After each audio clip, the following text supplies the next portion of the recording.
Now that I have all my parts put away and things are kind of organized a little bit, I'll go ahead and show you what my next steps would be on a normal day. So I would harass my daughters to come out here and say, lovely ladies, it's time to get paid, and have them organize and put this on the retail wall. They started the project there with a whole bunch of end dump beds and different things, mounting frames, and all of those parts, all of these parts here, those go on that moving rack, and then everything else goes over here on the wall. So that's where that would happen. Then I need to organize parts for this build. So this truck is going to get different pipes. It'll be a repaint, and it gets different fenders, and it gets a 30, no, this remains a day cab. I almost got ahead of myself. That one remains a day cab. These, I'm going to go ahead and stick over here where I'm going to be doing some Molotov later. So I'm going to stick these back in a bag.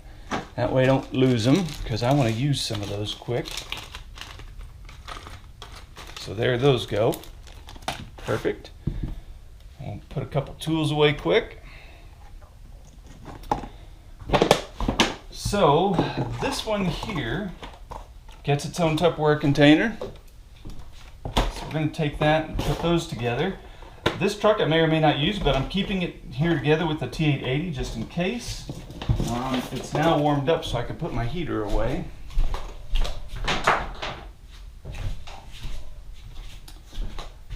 This too will get its own Tupperware container. I'm not sure what parts I'm going to have to take off of it to make it work, but it's there and ready to go.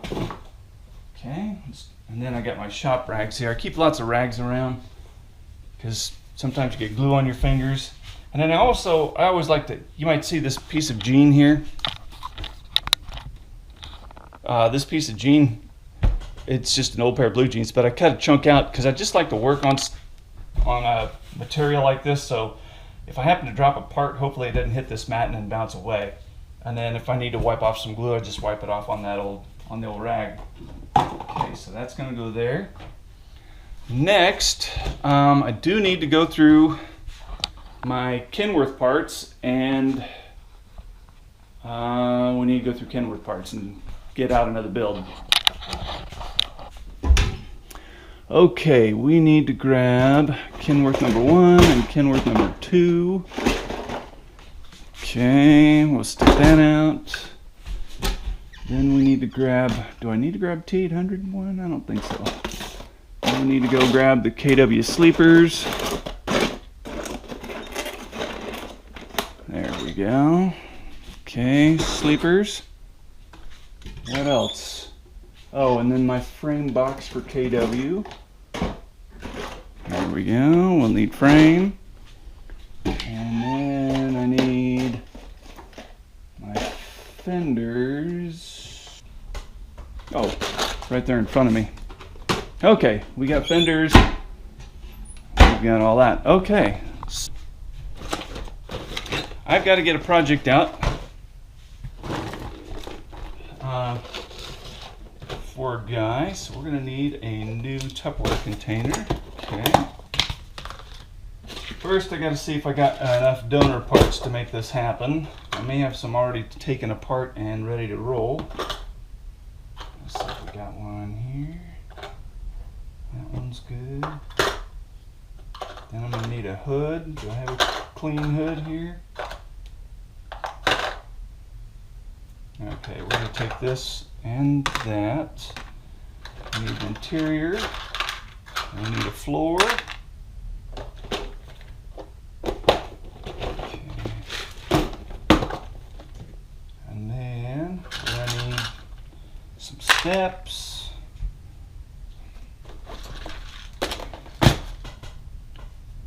And we're going to need the door. There it is. Door interiors, let me see, we don't need the back glass, and we need this little window there. Then we need some air cans. Do I get 2 that match? Okay, for some reason I am lacking so many air cans.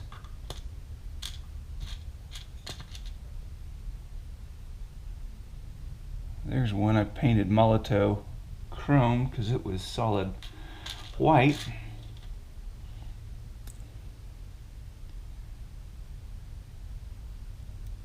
Okay, there we go. We got right and left. Driver and passenger side air cans. And we got mirrors. That's good. I don't recall which visor it has, but that's okay. Then we need a frame. And nope, that's a T800 frame. There's a W9 frame. W9 frame. Then we need a short sleeper, because this is going to be a short sleeper W900. These are kind of fun to do. These turn out really cool. We need that. Then we got to go to our T800 parts bin. So these are just T800 parts. And from time to time I get guys say, hey, will you sell me some parts? I'm like, golly, I just really don't want to sell you parts, because if I sell them to you, that means I got to go buy them someplace. So it really just does not work well for me to sell parts. So this roof cap here off of a T800 pretty well fits the W9. It's not perfect, but it's all right. And then it will go together like this. Now this cap will be purple with a, that's going to be a lime green frame. That's going to be kind of cool. And we're going to need that. So all I have to do is take apart the hood, and that'll be that. Here's where I keep all of my parts, or all my projects. I use this program called Trello. I have the paid version. There's a couple of different versions. And truck projects number 2. And then we got to go and look for the one we're about to build. There it is right there. So this is the one I'm going to make right here. So we're going to need some straight pipes. We're going to need some short tanks.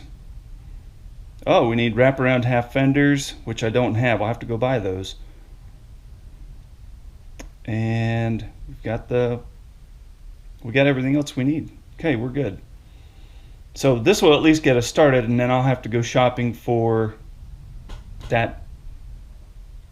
I'll have to go shopping for those fenders. I think I might even hand make that visor, because that's a little different than anything I've seen. Or what I do is I go, that's why I started selling all these parts, is because these are parts that I use. So I'll go over there and I'll look for a visor that might match. I know I don't have the half fenders. I'm pretty sure I don't have those kind of half fenders. Well, I know I don't have those half fenders. So I keep all my extra parts here. These are just weird, odd takeoff fenders and this and that. So those are just living in here. So, but I'm pretty sure I don't have anything like that. I may have to make those too. We'll see. Okay, so this project is basically ready to rock and roll. So we've got one project lined up over there. That's Jake. Okay. Oh, right. I've got to get another truck out. Okay, we've got to... Okay, now we're going to go to the donor bin. Got to go find me another donor. Okay, we need a 379. Okay. So that donor, so we're going to use this for Jeremy's truck. Before we get in and put Jeremy's truck, his little parts bin together, I got some stuff out I need to get put away.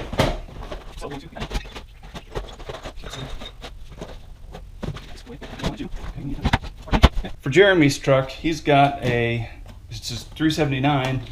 It will be painted radium fire metallic with black fenders. Basically, it's a pretty straightforward job. It's pretty simple. The difference is, guess what? He has a flat top sleeper because it is a flat top 38-inch bunk. So it's got the short sleeper on it, which means I have to swap out this roof cap for this one, and then this sleeper will go in my parts bin. in my sleeper bin. So that I'm just going to stick right there for now. Actually, let's see if we got one already stripped. Hey, look at that. There we go. There, one's already stripped. And double bonus, do I? Oh, no.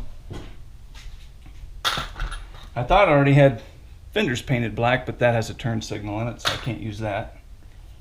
And then, so on this particular one, I have 359 parts, and then 389 and 379 parts kind of segregated out.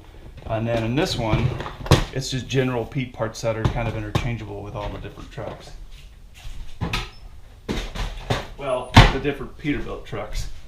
Okay, so there's Jeremy's truck. It's ready to go. And then that is another guy's rig ready to go. And then we have this one ready and that one ready to go. And I almost forgot. I've got one more I gotta get out too, because this one is due next month and I gotta get this thing underway right now. So we've got this 389 here I need to go do. So I ordered the paint today. Here's the silver metallic and there's the red, so that's in the mail.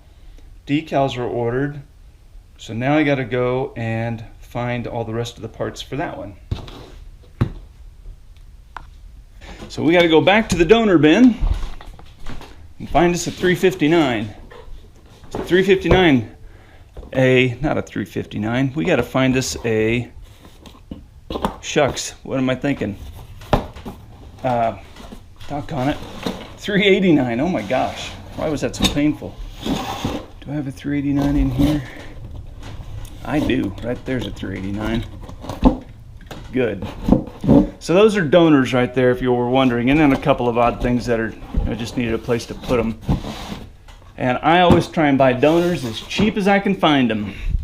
Okay, so I went and found a 48-inch, not a 48, a 60 whatever inch bunk, 63 flat top, which means I gotta get I gotta do a couple of things. One, I gotta get the proper grill. There's a proper 389 grill. We need a proper 389 flat top roof cap. Do I have one? Uh-oh, I don't have one. I gotta go shopping. Okay, well, that's, it's okay. Luckily, you can fudge and use a 379 roof cap. What's the difference, Eric? Well, here's the difference. All it has to do with is the placement of this air horn holes. God, say that twice fast. So here you can kind of see.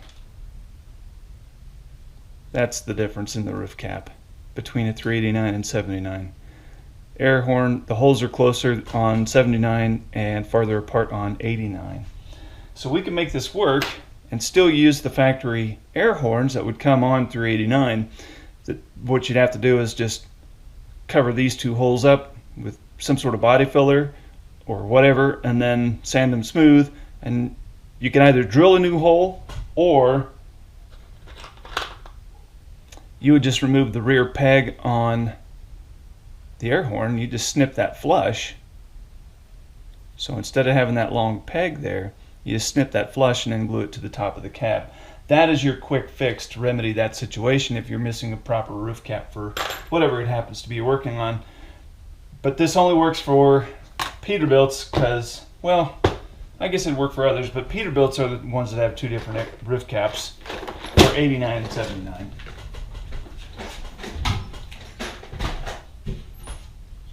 Okay, and then that basically, that gets Lori's truck, at least the parts in one spot, and then the rest of it's going to be taking them off and putting them back on. She does have some miter cut pipes, but I'll get those when I go to assembly.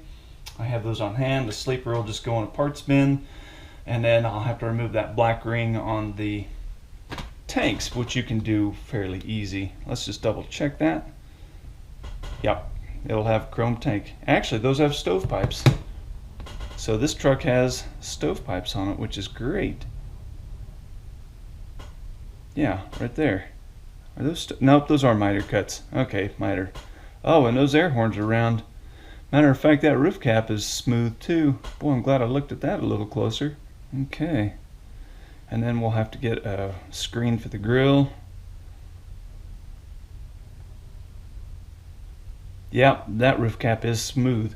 So that means once I take the paint off, I can just sand those lights off, fill in these holes, and use that. And that will be perfect. Excellent, excellent news. Okay. All right, so we'll set hers here, and then all this stuff will get cleared off hopefully tonight or tomorrow. And then I can migrate some of my projects and scatter out, spread out, so I have a little more room. And that's how we're going to do it. So here we have 1, 2, 3, 4, 5 new projects lined up and ready to go. Typically, what I would do at this point is I would go ahead and I'd start stripping everything down. So this black 389, it would get stripped. The 79 here would get stripped. The T880 would get stripped. The parts will all go here in lacquer thinner. They'll get stripped. Then I'll start the process of shining up the die cast by removing all the paint, priming, and that's how it works here in the lab. About any given day, this is basically what happens. Usually I'm in the process of some sort of assembly or disassembly, you know, adding decals, clear coating, painting, just a number of different things that all make this work. So if you want to learn how to do this, Diecast Lab is where I'll teach you step by step how to do exactly all this. It's a great time. So catch you later. Thanks for watching.